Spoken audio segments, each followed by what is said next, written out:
Deuxième partie de cette vidéo. Passons maintenant à la quatrième étape, publication sous forme web en local.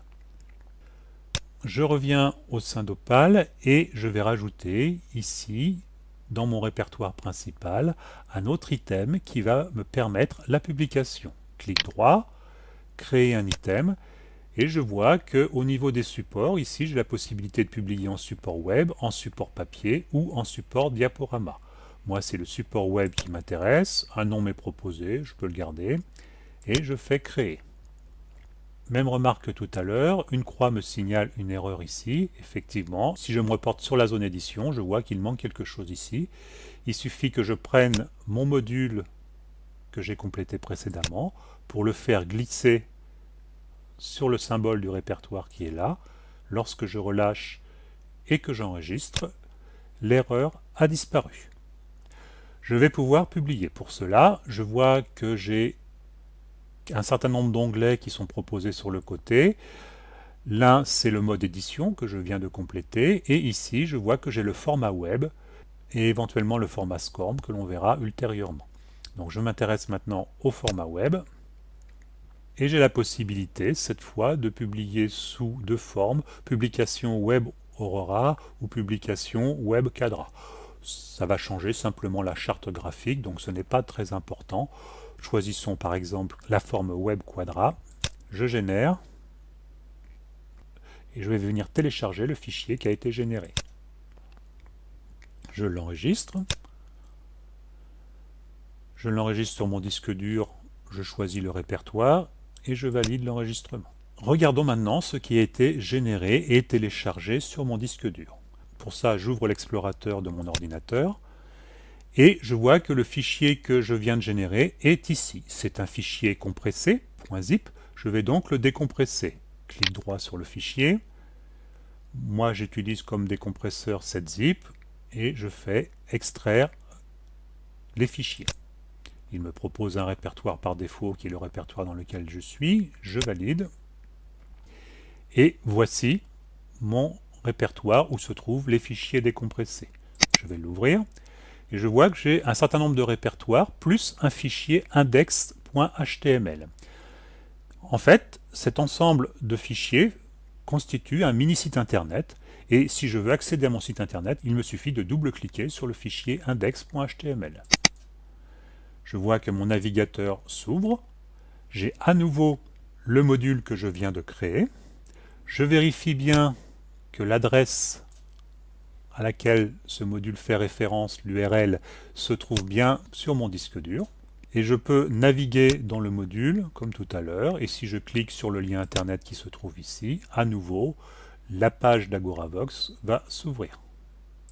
Cette partie de publication en local n'est absolument pas obligatoire. L'objectif était simplement de montrer ce qui a été généré comme fichier et comment on pouvait les utiliser autrement que sur une plateforme d'enseignement à distance.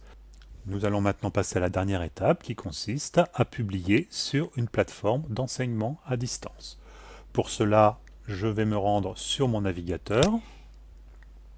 Sur le cours d'expérimentation que vous avez à votre disposition, dans lequel vous vous êtes inscrit et dans lequel vous avez un statut enseignant, et je vais activer le mode édition.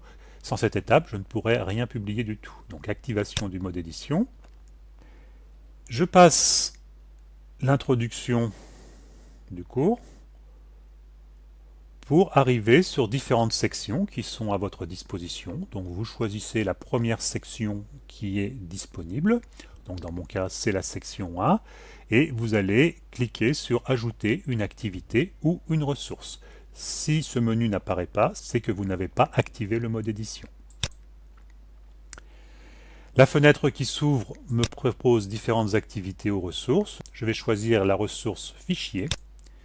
Et je vois que la ressource fichier me permet, entre autres, d'inclure un mini site web comme ressource de cours. Ça tombe bien, c'est exactement ce que je veux. Et je valide. Dans la fenêtre qui s'ouvre, on me demande de donner le nom. Dès qu'il y a une étoile rouge après le champ, c'est qu'il est obligatoire de compléter cette partie. Donc je vais appeler ça GAFA. Et ici, je dois faire glisser le fichier que je souhaite charger. Pour cela, je reviens sur l'explorateur de mon ordinateur. Je vais réduire un petit peu la fenêtre. Je vais prendre le fichier compressé. Attention, c'est le fichier compressé, c'est pas celui que j'ai décompressé. Enfin, ça marcherait dans les deux cas, mais c'est plus simple si c'est le fichier compressé. Je le fais glisser ici. Je peux fermer l'explorateur.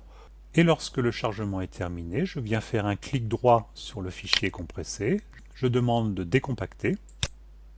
Et lorsqu'il est décompacté, je vois que je retrouve mon fichier compressé ici, ainsi que les fichiers que j'avais tout à l'heure décompressés sur mon ordinateur. Je vais venir sur le fichier principal pour indiquer au logiciel que c'est celui-ci qu'il faut ouvrir lorsqu'un étudiant vient cliquer sur le lien. Donc pour ça, je fais moi un clic droit, je le spécifie comme fichier principal,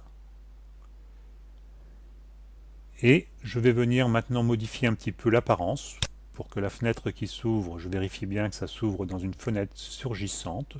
Et dans Afficher plus, ici, je vais choisir les dimensions de cette fenêtre en pixels. Donc je vais mettre 1500 pixels sur 900. L'agrandir un petit peu aux valeurs proposées par défaut. Et je vais venir enregistrer. Je vois bien que mon site web est ici. Surtout, je vérifie que ça fonctionne comme je le souhaite en cliquant dessus. Vous voyez que j'ai une fenêtre qui s'ouvre. Et je vérifie bien que tout fonctionne correctement. Les différents liens que j'ai mis. C'est terminé pour cette vidéo. Dans la prochaine vidéo, nous rentrerons un petit peu plus dans les détails de ces différents éléments que nous avons vus ici. À bientôt!